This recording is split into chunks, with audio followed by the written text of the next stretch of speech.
Hello Monday, World History students. Today we're doing Chapter 11, excuse me, South Asia, which includes India and Southeast Asia. So first I have a quiz for you based on your homework. Are you ready?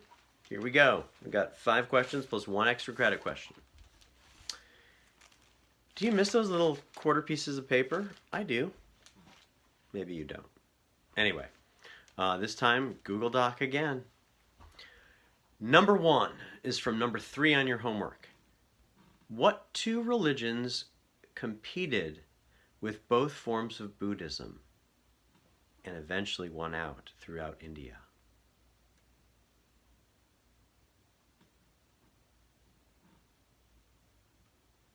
Interesting. Number 2 is from number 13 on your homework. Which castes were most likely to convert to Islam in Indian society, and why? Number 3 is from number 18 on your homework.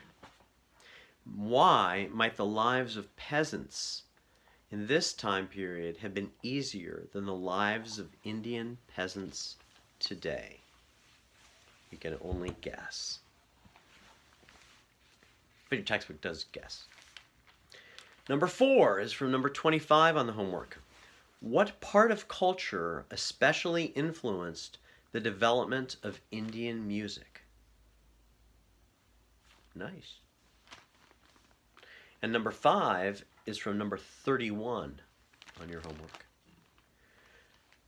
Which people, the lowland or the highland, tended to have an advantage over the other?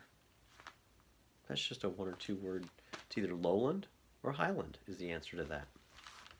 And finally, not forgetting the extra credit question, number 6 extra credit is from number 39 on your homework. Which pastoral people came from Tibet and originally set up the kingdom of Pagan? There's your quiz. All right, we're going to be pretty brief today. But I will ask you a few questions within this mini lecture. The textbook doesn't give a lot of attention to either India or Southeast Asia. It glosses over huge amounts of history. But having known that, we'll go out. We'll at least hit on some of the points that your textbook hits on. I mean, the last time that we looked at India, we were looking at the Indus Valley culture. Right? And that's ancient. That's like 2000 BC to maybe 1100 BC. That's a long time ago. Now we're going to fast forward to 1500? What's that about? Well, we're gonna. And I should say that maybe the most powerful reign was just before the period that we're picking up with the Gupta. The Gupta Empire and the Gupta Dynasty from about 300 to 500 AD. And basically all we learn in the textbook is it fell and was replaced by a lot of independent kingdoms. One foreign traveler even said that when he traveled, it seemed like India was composed of 62 different countries, which in a way is not too different from India today because there are probably that many states and provinces, and probably that many different regional languages within India. It's a huge country, but it's composed of a lot of different sort of types and different cultures within India. It's quite diverse, and we can't appreciate that. All right, the first point that the textbook makes is about their religion, and the first thing is about Buddhism. Buddhism, we know, started in India, northern India with Buddha, Siddhartha Gautama, and he insisted that he was just a teacher and not a divinity of any sort, and that his was basically a way of life. His was a way of teaching, a way to conduct oneself so they could basically escape the wheel of life and eventually reach nirvana. Now his was taking off from Hinduism, but he rejected, let's say, the castes of Hinduism, and he rejected the fact that it might take hundreds or thousands of lifetimes to go through your karma in order to reach nirvana. He said it was possible to do it in a lifetime or two or three. Definitely believed in reincarnation. But it was definitely a philosophy. It was definitely a way to conduct himself. Um, Now, in this period, we see a new sort of school of Buddhism rising up. Rising up. The original teachings of Buddha are called Theravada. Theravada Buddhism. Um, and a new school of Buddhism called Mahayana. It's actually spelled exactly like it sounds. Mahayana. And came about.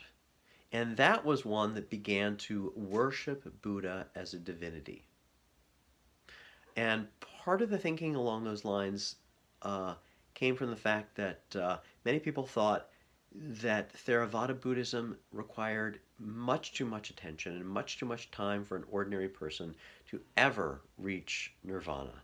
It took study, it took meditation time, and most people just weren't up to that. So they thought that you can add a devotion to Buddha himself as a substitute for all of that time spent in idle contemplation. Idle not being unimportant, but just not being possible for the majority of people with their busy lives. But these two schools actually branched off from one another and became quite distinct. And the Mahayana, let's see, what else did I not say? Oh, they looked at nirvana as even more than just a release from the wheel of life. They looked at it as more along the lines of the way that Christians or even Muslims might look at heaven, that is, an afterlife. And so that was a big change from Theravada Buddhism. Okay? Now, these two different forms of Buddhism, interestingly, will not stay in India. Buddhism will not stay in India where it was born, but it will thrive in other places. Theravada Buddhism, the original teachings like Buddha had it, migrates eastward into Southeast Asia, the countries of Cambodia and Laos and Vietnam and Thailand. And interesting, Mahayana becomes even more a bigger presence, and as it moves into China, first to Tibet, and then into China, Eastern China, and Chinese culture, and also Korea and Japan. So when we hear about Buddhism in those countries, it's actually worshiping Buddha as a god. And another big tip-off to know whether a particular sect is looking at Buddha as a god, if they make huge sculptures of Buddha that are greater than life size, what do you think? Yeah, you're right. They're worshiping Buddha basically as a divinity, Mahayana. Okay, here's your first question. This is so easy. Name 2 ways that Mahayana Buddhism differs from Theravada Buddhism. I just told you. Summarize just 2 ways in which Mahayana Buddhism differs from Theravada Buddhism. Okay, now we're going to quickly go to another religion that enters into India. Buddhism kind of leaves, and what enters? Islam. Islam enters from the West because those Islamic empires and sultanates keep growing outward. We talked about how it grew into, let's say, the Middle East, and it grew even into parts of Europe, and it grew throughout the Arabian Peninsula and northern Africa. But we didn't talk about how it went even farther eastward. It went so far eastward that it went through Iraq, through Iran, into the modern countries of Pakistan and Afghanistan. Now those countries are where the original Indus Valley, where the Indus River is. And eventually it actually pushed over the big mountain ranges, specifically the Hindu Kush in the west, into the Indian into the Indian subcontinent, and pushed at least into northern India through a good many years. It started in about 1,000. That's not true. 1,200. is when it really happened, where they had the Sultanate, the Delhi Sultanate, um, and by 1300, Tamerlane, a Mongol, you may have heard of him, pushes into India, and he is actually Muslim, even though he's a Mongolian. And by the 1500s, a new nomadic group from the north called the Mughals enter into India, and they are Muslim as well. So we got successive waves of different groups of people, but they're all Islamic coming in and ruling northern sections of India. Now, what is unique about Islamic rule in India? Well, like it is in other places, um, Muslims rule over other populations as a sort of class above them. And there's not a whole lot of mixing, either certainly not in marriage or in culture or anything. They're kind of like they're governmental overlords. Um, and yeah, but just as, let's say, the Mongols ruled in China effectively, the Mughals ruled over much of northern India effectively during that time. Um, they did try to convert people, but they didn't actively, or they didn't threaten them with conversion. If you did not convert, you non-Muslims had to pay a tax, a non-Muslim tax, but and that encouraged many people to convert. Not a majority of people in India, but it did convince some people to convert to Islam. There was very little violence of Muslims against Hindu people. I guess the only violence we really see is against the actual artifacts that are Hindu artifacts or Hindu temples. We hear of a number of Muslim rulers who basically say, I destroyed their pagan house of worship and replaced it with a mosque. Okay? Speaking of which, the Taj Mahal, which is probably our singular most famous piece of architecture in India, is basically built just like a mosque. Um, it's the dedication of an emperor to his wife. There's a sad story that goes along with that, but we don't have time for that here. Um, many Hindu did convert, especially in the north, and we see this. We see the Muslim tradition in the modern countries of Pakistan and Afghanistan, which are both in the Indian subcontinent. Pakistan is very much a Muslim country, as you probably know, and Afghanistan, much in the news in the last 20 years, is also staunchly Muslim. Interestingly, though, Islam did not stay the national religion or even majority religion in India itself.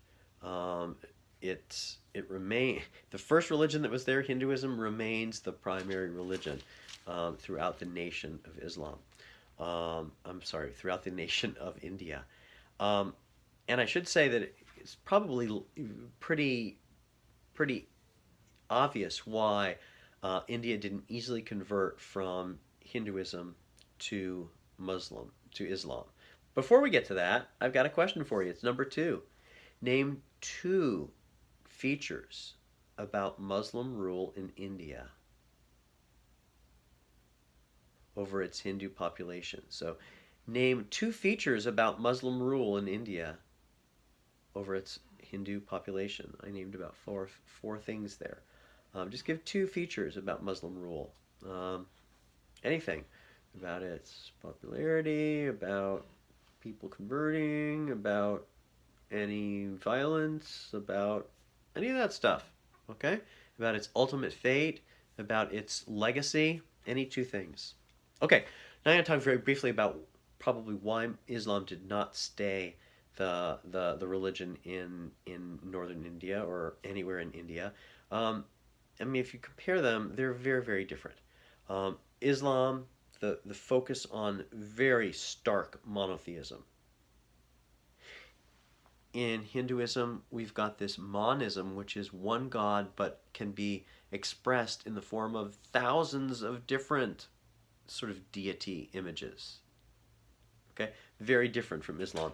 Islam wouldn't even characterize God as something. Wouldn't even show God as any sort of figure. Could not imagine God as having human-like features. It was forbidden to show God as Allah, to show Allah as a being. He was too great. He is too great. And here we have all different manifestations of God in Hindu religion. Um, Likewise, in that art, a lot of times in Hindu art, we see lots of nudity, and it's not perverted or wrong or pornographic in any way in Hindu art, and yet Muslims were very, very conservative about that and did not want to see any skin shown in their art, let alone in the stories of histories and of gods.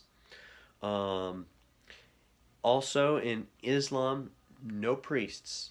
In all those prayer services, you never see priests. There are people maybe leading prayers, but no priestly caste or no people who are even pastors. Here we have in Hinduism, we have an entire caste of people who are priests. The highest caste are an entire army of people um, who are, remember the Brahmins, who are priests. And lastly, some eating differences. Of course, Islam sort of follows Judaism in this. They abstain from pork, but they eat beef, and it's completely the reverse for Hindus. Of course, they abstain from beef, but they do eat, at least the lower castes eat pork. Those are some vast differences in both belief and practices of those two religions. All right. I'm not going to talk too much about life in India during this period, other than to say it was primarily still agricultural. And if we compare it to agricultural life in India today, we would say that, well, they've got fertile land, but they had a tenth of the population. So, to the extent that we can say that people had much more land than they have now, if they're farmers, they're better off. Trade, on the other hand, did not really thrive too much during much of this time, in part because it was the government that controlled trade. So there was no class of merchants that grew up or incentives to get wealthy that helped to grow trade. So many of the artisans who worked in just very localized trade, from one village to the next, or from one maybe region to the next, but not much in terms of any sort of thriving trade. Okay, don't have much more to say about that. Let's talk about some aspects of Indian culture. A few things I'm going to say. Whereas early in this period, when we've got Buddhism still around, we do have lots of sculptures of Buddha in, let's say, caves or grottos that were carved during the early period between 100 AD, 200, 300, 400, 500 AD, when Buddhism was still really popular in India. We see lots of sculptures of Buddha. And outside of India, we actually see where some of these beautiful works of art have been actually destroyed, in where Islamic terrorists have tried to destroy anything that is anti-Islamic, or what they perceive to be anti-Islamic. So some of those great heritage sites have been compromised because of that. After the Buddhists left, we see probably the greatest structure are the Hindu temples that grow up between 500 and 1500. We see beautiful, beautiful temples, both in India and even into Southeast Asia. These many layered buildings that look almost like palaces. You can look in your text to see better images of them. And they borrow from many different aspects of Western architecture, as well as Eastern Chinese architecture. The other thing I wanted to mention are the little bronze statues made in Kola, which was a part of southern India that was the only part of India that really had much in the way of trade. They had trade because they were located on the coasts, and merchants would stop by from areas from the Middle East, from Africa, and from East Asia. Um, and those bronze statues, I mean, if you go to a museum, you will see bronze statues from Kola, and especially the one that's almost in every museum, including one at the UVA Museum, the Fralin Museum of Art. They have it's Shiva, one of the manifestations of God, who is the destroyer, dancing in a wheel of fire, and he's basically in the dance of destroying, and he is destroying. It looks like he's stepping on a baby, but Shiva is basically destroying so that new life can be created. So it's not like he's a bad god. It's things are destroyed in order that new life may be created. But next time you're in a museum, look at the bronze sculptures from India, and especially Shiva dancing in a ring of fire. I bet you'll see him. That was a major trade good during this time. Oh my goodness! We have two more things. Novels came about very early in India. We see them in the 600s. Novels. Compare that with Japan, the 1000s, or Europe, backward Europe, where we see them only in the 1600s. And music, the music of the sitar. Starts in the 1300s, and probably was originally, gosh, don't show that to your parents. That was really embarrassing. Why did I do that? I just did a sitar impersonation, and that was really, really, really bad. Anyway, it's a beautiful instrument, and I hope you can have an opportunity to see it. The only time I've seen a sitar concert is ironically in Disney, in Animal Kingdom, where this amazing sitar player was just improvising for like hours. I didn't sit for hours, but I saw him for a while and then came back and he was still playing, and it was just amazing. Many people think that the sitar music was originally used to accompany Indian poetry. And the novels may have come around early because there was a tradition of epic stories in Hinduism. I mean, all the stories from the Vedas and the Ramayana and the Mahabharata, including the Bhagavad Gita. I know these are just words to you, but these are all epics that tell great stories of heroes and gods, manifestations of the one God. And they probably allowed them to do novels and write much in the way of poetry that was then put to music. All right, we got another question here. Number 3. Name 2 art forms in India and something about each of those art forms. So number 3, name 2 art forms in India and something about each of them. Is there a theme here about 2 in this homework? Remember, you can draw from architecture, you can draw from sculpture, you can draw from music or writing. But remember, I mentioned 2 and one aspect about each of those 2. Now we're quickly going to Southeast Asia. And for that, I'm going to need the help of Globey, my kid's globe. Because if I can find it, here we've got India, and if we go a little farther east, we've got Southeast Asia, right here. This little peninsula that basically drops below China and has a lot of little modern countries associated with it. And I'm going to look to it for some help and maybe for some questions. Southeast Asia is interesting because it develops culture kind of late. And it is at a disadvantage because by then there are other cultures, both in India and in China, that are well ahead of them. So it often is conquered by them. The first one we'll talk about is Vietnam. But before I say that, let's talk a little bit more about the geography of this area.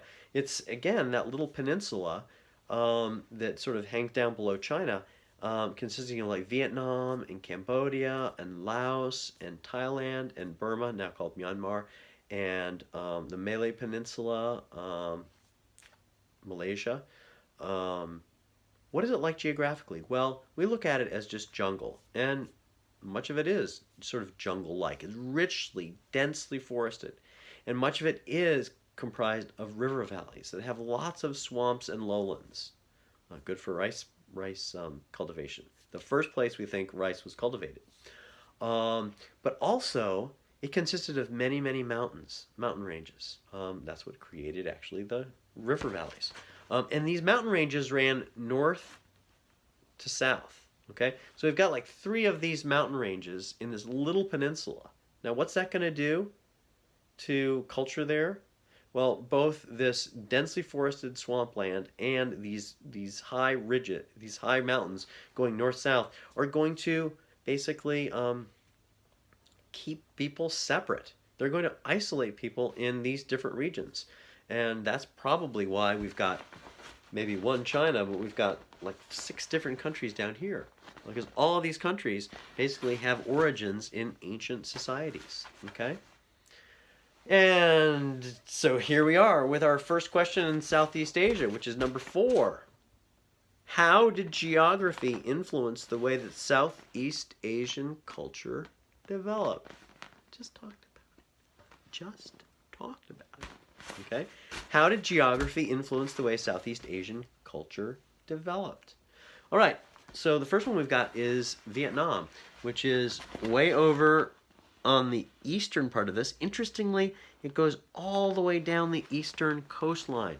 Why is that? Well, because the western part of Vietnam is framed by a mountain range. So it's basically one river valley to the coast. And Vietnam started developing in like the 300s, 200s BC around the Red River Delta. Now, interestingly, if you compare that with China, China was just in the process of being unified right then. So you've got a culture starting, you've got China, which has had millennia of civilization and is now unifying. Who's going to win in that situation? Well, interestingly, temporarily, Vietnam does. They actually repel the Qin Empire. Qin dynasty. The Qin make a good effort and they hold Vietnam for a while, but not permanently. But the next dynasty, the Han dynasty, basically controls Vietnam for, 800 years or something like that. Well, as long as the Han dynasty exists, and then the dynasties after that. But Vietnam is pretty much a puppet of China during many of its dynasties, and even into the Ming dynasty, and we see it taking control over Vietnam. Poor Vietnam! How on earth did it develop a culture of its own? But it did.